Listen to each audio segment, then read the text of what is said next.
We are live here at the Seattle Seahawks media availability at the Super Bowl. We got Leonard Williams, we got JSN, Jackson Smith-Njigba, we got a lot of Seahawks players that we're going to give you guys access to. So welcome into the Roundtable Sports live stream. Let's get it started. Let's start off with Leonard Williams.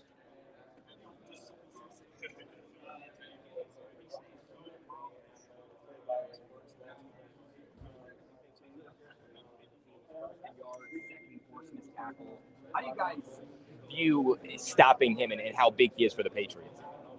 I mean, he's a big deal.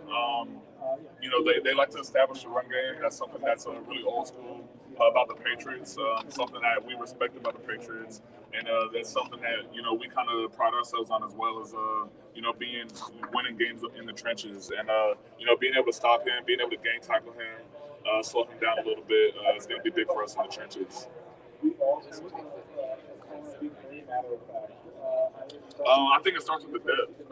You've seen all year guys getting injured, guys stepping up, filling roles that they haven't, necessarily played all season, and guys been able to step up and play well in those roles. And even in the D-line room, we've been rotating all season, keeping guys fresh, and also just our play style. We play with a certain style that we have a standard that everyone feels that they have to uphold, and it's player-led. We don't really need coaches to hop on another player when they're not doing something to our standard. It's like if we see a guy not living up to the standard, the player is going to handle it on their own, and player-led teams are always the best teams. A lot of casual fans aren't very familiar with Coach McDonald. What's he like? What's it like playing for him? He's just a super smart guy. We always joke about how he has a little bit of AI tendencies about him. We said that he's been planted and he's learning how to be human day by day. But I think he's just tremendously smart. We joke about having you need a Harvard education to play in this defense, because he's constantly adding new pressures, adding new defenses. Even Sunday morning, he might have something new for us. So we have to stay on our toes. But we also trust him and understand that he's going to put us in the best position to win. Leonard, Coach McDonald was just saying that coming here last season and playing the 49ers here was an inflection point for this defense, and you guys got challenged after that. I guess it's the game you came back and won when Gino got the touchdown. What do you remember about that game and the challenge issue before you from Coach? I just remember the feeling that we had in the locker room after, especially at the beginning of the season when we lost to the Niners at home. And it was kind of the same message last year of that we kind of knew what type of team we had. We knew we had a special team. We knew we let a few games out of our grasp. And we knew that we wanted to keep working harder to get to this point to where we are now. Hey, Leonard, I asked you yesterday about anybody in your rookie season that was a veteran leadership. You mentioned Demario Davis. But how does it feel that you are now the leader? How does it feel like now with the Seattle Seahawks, people look up to you as a vet? It's pretty surreal. Time flies by. It's crazy to think that, not too long ago, it feels like I was just a rookie, and that time flew by. Now I'm in year 11. Now I'm getting gray hairs, and now I'm the OG on the team, or some of the guys call me Unc, whatever. But it feels amazing to be able to share my knowledge, share my experience, and let guys understand to not take this moment for granted, because it's hard to come by. What's the key to the longevity of your career? You've been able to be dominant, and now year 11. What's your routine like? Off the field, off-season program, or even in-season? How do you stay prepared mentally and your body right every single week? I would definitely say the stuff I've been doing off the field has helped me on the field tremendously lately. And that's my diet, my mental space, doing meditation and breath work and things like that. And then also just getting closer to my faith and stuff like that lately has been a big part of that as well. How'd you get into meditation and breath work? My wife actually is a meditation teacher, and when I was younger, I used to listen to hype music and things like that before the game. I started realizing halfway through the game I'd be almost depleted energy wise, and it's because I was working myself up, having too much energy leading up to the game when the game is already so energetic. So I started learning that it's better for me to be really calm before a game. So I started doing 15-20 minutes of breath work before every game, and sometimes at halftime. Love that. Leonard Williams. It just means meditation, breath work. So much. I can relate. I obviously put my faith in family first, but I've been working at this. That was awesome. So we got Leonard Williams, defensive tackle of the Seattle Seahawks. I was able to interview him yesterday, and he had a lot of interesting things to say about when he was a rookie with the Jets, who were some guys that he looked up to? And then it was a full circle moment because I had to ask him, now you're the vet, now you're the one training the young guys. So it's cool. Leonard Williams is a class act, amazing NFL pro. Seattle Seahawks fans should be proud to have a guy like Leonard Williams on your team.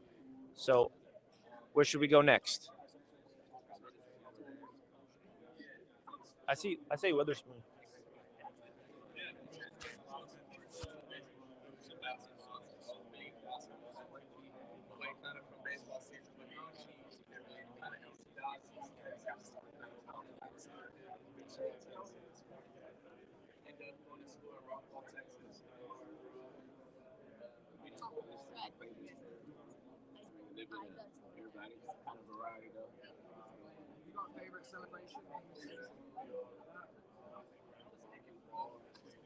I mean, you got better every game, man. As you can see, man, you can do everything, you still find that. I mean, a rookie can come in and play like a vet like that, man. You can't ask for much more than that. Weird, man. It's inverted.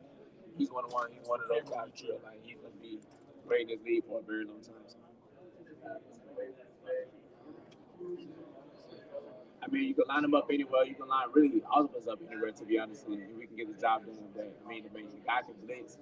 He can take on tackles, edge. He can set the edge. I mean, he can blitz. He can big guy. I mean, literally, the guy can do anything. He can cover the slot, cover the tight end. Everything he wants to do, he can do. Man. So you got a guy like that, man. It's kind of hard to game plan against him.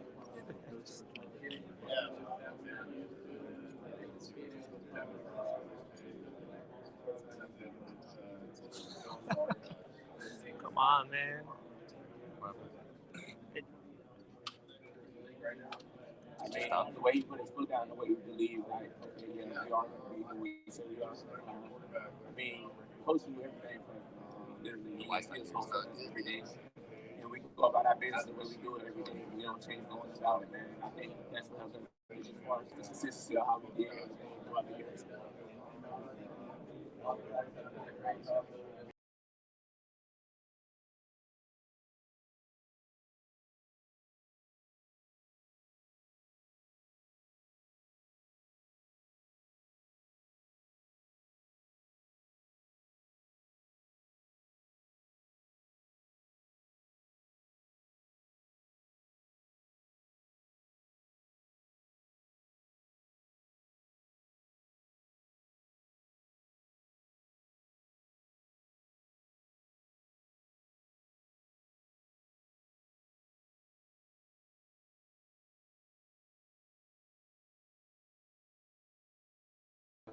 Honestly, super smart football coach. I think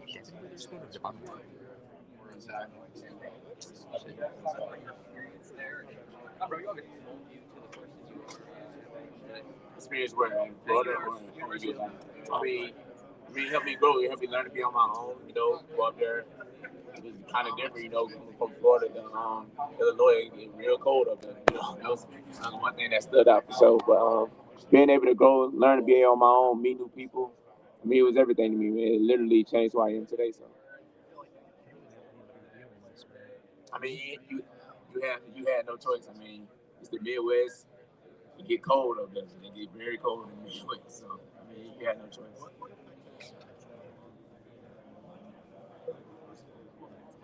I mean, just the way he go about his business every day, man. You're talking about a guy who loves his position group, man. He do everything for us, literally, man. We can't thank him enough every day for that. And then when he got here, man, we just accepted him for who we are, man. He came in and worked. He put his head down and he worked. So, Hit live. to me, it means everything, man. It's a dream come true.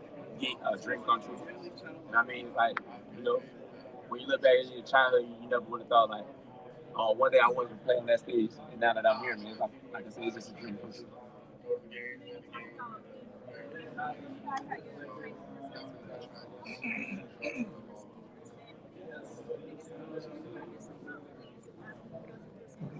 I mean, coming from where we come from, a lot of guys don't make it out of that small town. And it's a few guys who did, man. And shout out to all the ones who did. But I mean, like I said, we kind of get overlooked up there in the panhandle, but we don't really care, man. Like I said, you got the heart of a lion, it really don't matter. So that's it. Hey, what's your biggest financial flex? I asked Chris Jones last year. He said he's got the Tiffany Patek watch, $1.5 million. Other guys more savvy, so maybe what's your biggest financial flex? I bought my mom a house. Really? What's the coolest thing in the house? That's a question for her. Not for me though. So. Oh, that's the flex. Hey, what's one NFL team you grew up a diehard fan of? I never go to diehard fan of no NFL team. I just like the players. No. Which player did you have? You didn't have I didn't have a jersey. No. Oh, wow. Favorite Bad Bunny song? I don't have one. Hey, how does it feel in training camp going up against JSN? To iron sharpens iron is that traditional term. Just talked about what that matchup's like to go up against JSN to get you prepared for these games. I mean, you get a chance to battle against the best receiver in the league every day, man. You can't take that for granted. You know, we make each other better every day. You know, I was able to go against him since our rookie year. Like I said, we came in together, so I was able to battle against him every year, though, man. Like I said, man, iron sharpens iron, man. He got me better. I got him better, man. You can't ask for no more than that, though, man. So. Have you gone up against a wide receiver that is better than him, or is JSN the best receiver you've ever gone up against? I mean, did you see what he did this year? I did. That's why I'm asking. That's answer your question right there. I love it. Good luck. What's your favorite thing about the city of Seattle? JSN. You know, the environment, literally, though. You know, great environment up there. You know, All right, we got JSN, Leonard Williams. And by the way, for the people that are tuning in, this is Roundtable Sports. We're here at the Super Bowl. I know we are live on the NFC West Roundtable YouTube channel. I know you guys are used to seeing Brandon and Jesse and Jake and Mike and Z-Bot, and those are the guys. They're going to be live tonight actually doing their thing, previewing the Super Bowl. But Roundtable Sports, we have credentials here at the Super Bowl, and we're really excited to be here. And we thought, hey, why not go live on the NFC West Roundtable YouTube channel to give you guys the exclusive Seattle Seahawks media access. My name is Richie Melora. I was there for the NFC West Roundtable event in LA for that Rams and 49ers event when it was awesome. We got all of them together. So in case people are like, who are these guys? What's going on? How are they at the Seahawks Super Bowl? Roundtable Sports Network is here, and we want to give you the exclusive coverage. So let's keep it going. And if you guys in the chat want to give us any questions to ask the Seattle Seahawks players, please let us know. Again, AJ Barner here. We have JSN we just talked to. We have JSN right here. So I think there's a lot of fun things we can get into. I know Seattle's hosting games small though, and I was not big on this, so I think that's exciting, and hopefully continue to grow the game of soccer in the U.S. Yeah. Soccer? I honestly don't. But, like when to bring energy in the route, you know, at the top of the route, bringing energy and playing fast.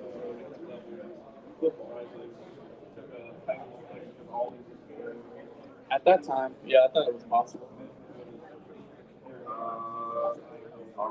It's like they chose somebody else. I wonder who's going to get. Yeah, I'm pretty good.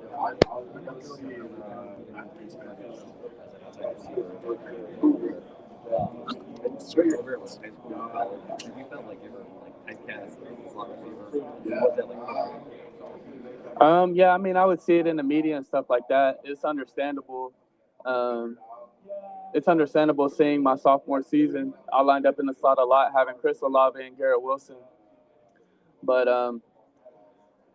the belief in myself has always been I could line up anywhere. And, you know, I think you would have saw that a lot during my third season, but I wasn't given the opportunity. So, you know, that label was kind of put on me, but I never really, you know, believed in it. We've seen a lot of superstar wide receivers having awesome games in this. Whoa, hey.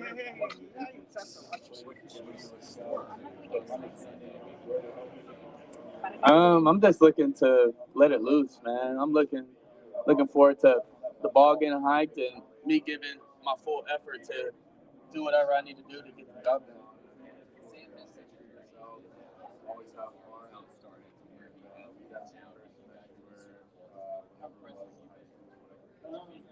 Very impressed, man. From the day he got here, from the day we met, just his determination, his will, his evenness has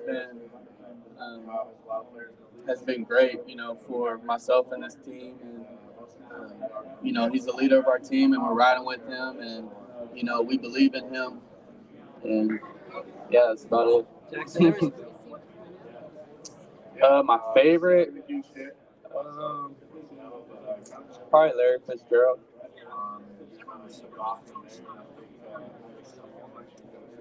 Just an all-around threat. Can line up anywhere on the field and really get the job done. Jackson, do you have any nicknames in the locker room? If not, may I recommend one? You can recommend one. The Emerald City Route Artist. Nice. That's pretty nice. It's long, but it's nice. It's a little. We can shorten it to ECRA. There we go. 86% odds right now that you're the offensive player of the year winner. Are you paying attention at all to the odds on prediction markets? No, I'm not paying attention to that. Like I said before the season, I'm really just focused on winning a ring, and everything else falls behind that. But that would be, pretty cool. What's your best investment advice that you're getting right now? Investment advice? Really, right now as a young guy, for me, it's just really investing in myself and for me to get to where I want to get. Jackson, what did you learn from a guy like Cooper Kupp when he came to Seattle? He's had so much success with the Rams. Did you learn anything about him when he first got to the Seattle Seahawks, and now is arguably one of the top two, if not the best wide receiver duo in the NFL, you and Cooper? So what have you learned from him when he came to the Seahawks? Definitely, really just how to carry yourself like a Hall of Fame receiver and how to approach the game and, everything, life. So, to have him has been an extreme help. And I've learned a lot, asked a lot of questions, watched him a lot, and how he does things, and he does things the right way. So it's easy to follow and easy to see, and for me to propel my game. When did you know that Sam Darnold, when he came to the Seattle Seahawks, when you first met him and he got signed to be your quarterback, when was the moment you realized this guy is going to do and get us to this level to be a Super Bowl? When did I realize? I really thought he was an elite competitor, and picking his brain, I thought, I just thought he was an elite, guy, and going out to practice every day against our defense is no joke, and for us to see success and to see improvement really each and every day was something that stuck with me. Good luck Sunday. Can you describe the plethora of ways defenses have tried to cover you? Yeah, single me up one-on-one. JSN. Double team, triple team. But they don't stay focused.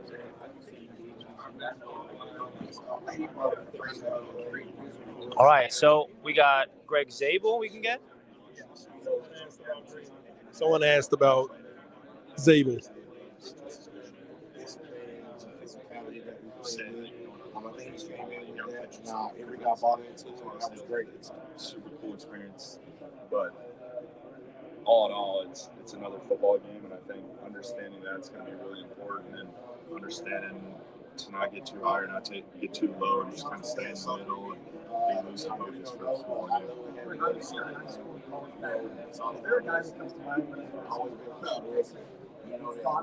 the outside noise. We don't really listen to something as a team. Yeah, I would. The first person I would think of would be Lincoln Kienholz. He's still in college right now. He's at Louisville QB, but he's a guy that I played with when I was a senior. He was a freshman. Consider him like my little brother, but he was bar down the most talented, athletic human being I've ever seen in my entire life. If you have a specific question you'd like us to ask Gray Zabel, let us know in the chat right now. Excited to watch him kind of get his opportunity to show what he's made of. Zabel. Yeah, probably when he was like dunking in practice, like all this, like I'm having to build up like 10, 15 feet before I go and try and dunk it and like barely get it over the rim, and he's just going and like damn near windmilling it, and I'm just like, all right, dude, you can't jump like that as a 14-year-old kid. Like that's not fair at all.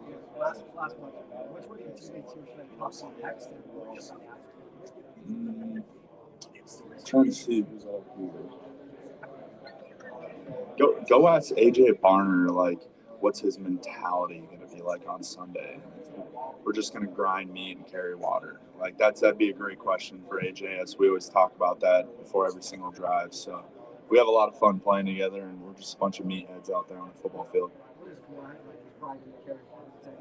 just the mentality you got to have while playing this game of football. And I don't know how it started. It was probably some silly thing we started in training camp, but it's kind of a saying we say out in the huddle, and it's kind of caught fire, and now we jokingly say it all the time to each other.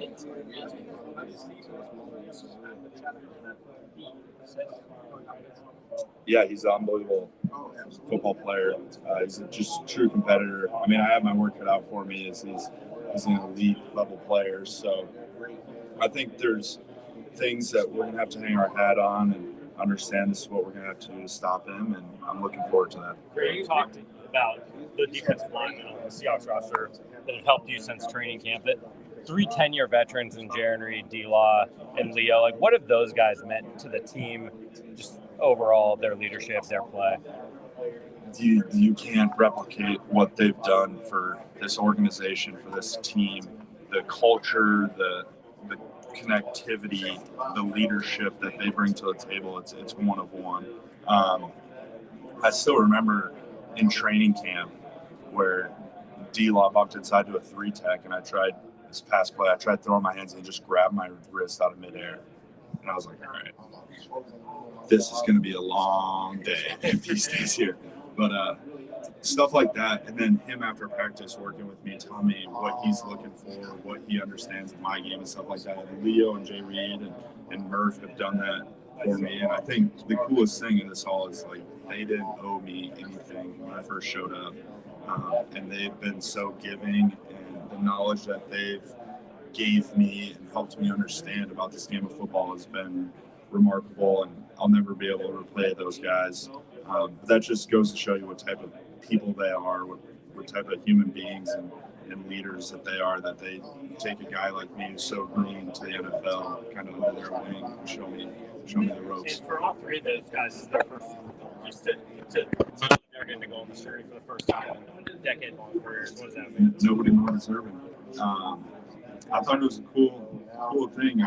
After the NFC Championship, somebody came up to me and asked, like, how rewarding or how deserving do you feel to be going to the Super Bowl? And the first thing that hit my mind is, like, I don't deserve this. This is not about me. This is about guys like Leonard Williams, Jay Reed, D-Law, Sam, those guys that have been in the NFL and that have poured into me and been the best teammates I possibly can be. It's for these guys.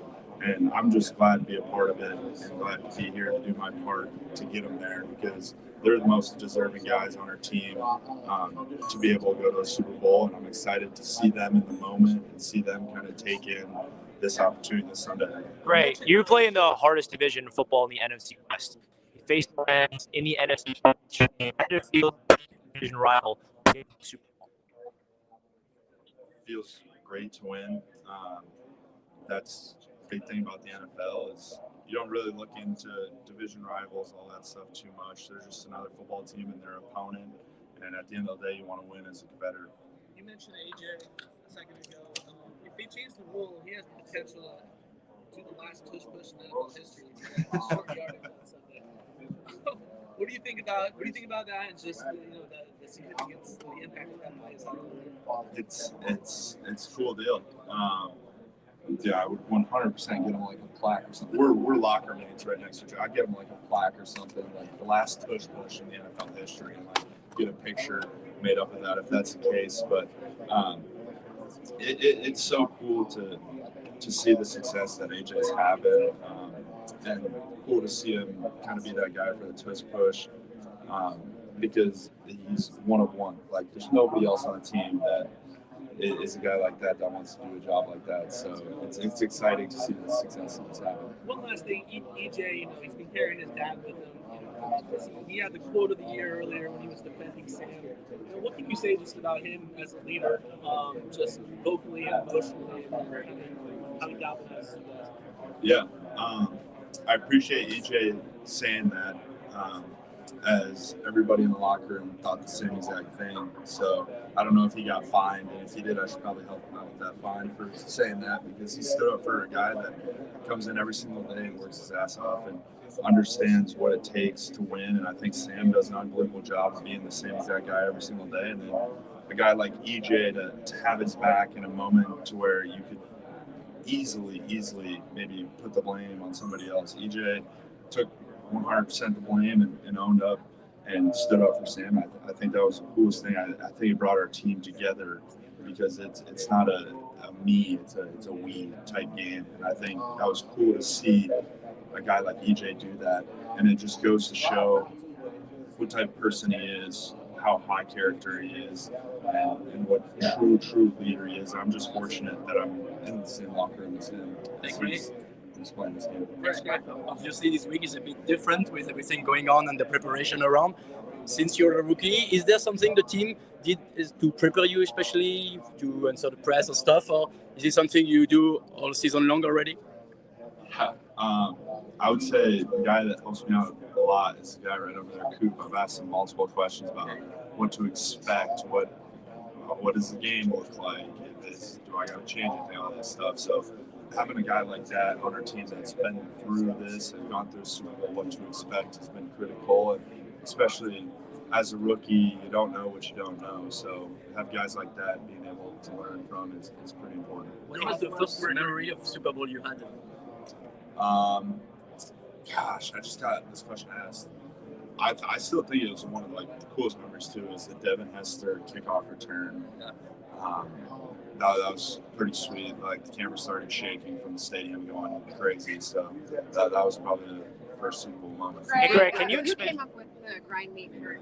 That's AJ Barnes. AJ Barner. Yeah, very good. I missed that part. And then I was talking to John Benton, and he said your line is playing to win now. And he talked to me about the growth in personality. What does that mean to you?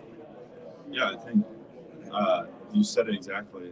We're playing to win. We want to be the reason why moving forward. There's going to be times in the game where we've had to put kind of the game on our back and have the mentality that we have to go finish the game. And I think JB has done an unbelievable job instilling that into us over the past however many months. So he's an unbelievable football coach. He's an unbelievable guy.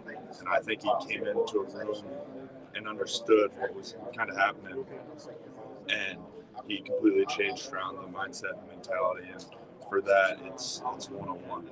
Greg, can you quickly expand on Sam Darnold? He's your quarterback. Just what makes him different, what makes him tick, what makes him great through all the adversity he's been through? He's the man, the absolute man. He's been through a lot of adversity, and the success he's having is 101.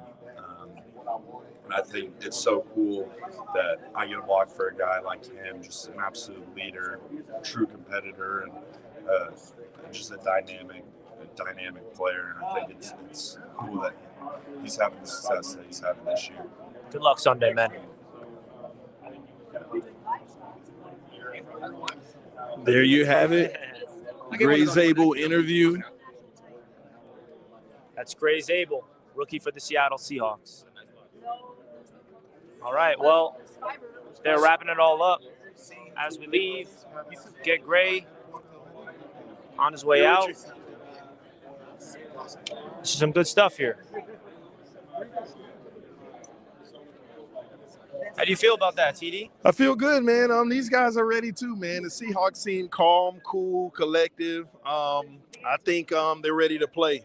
But that's going to conclude this session. They'll have another session tomorrow. We'll try to get back with you all on a live stream to give you instant access right here at the Super Bowl. Thank you guys again. We're live on the NFC West Roundtable YouTube channel.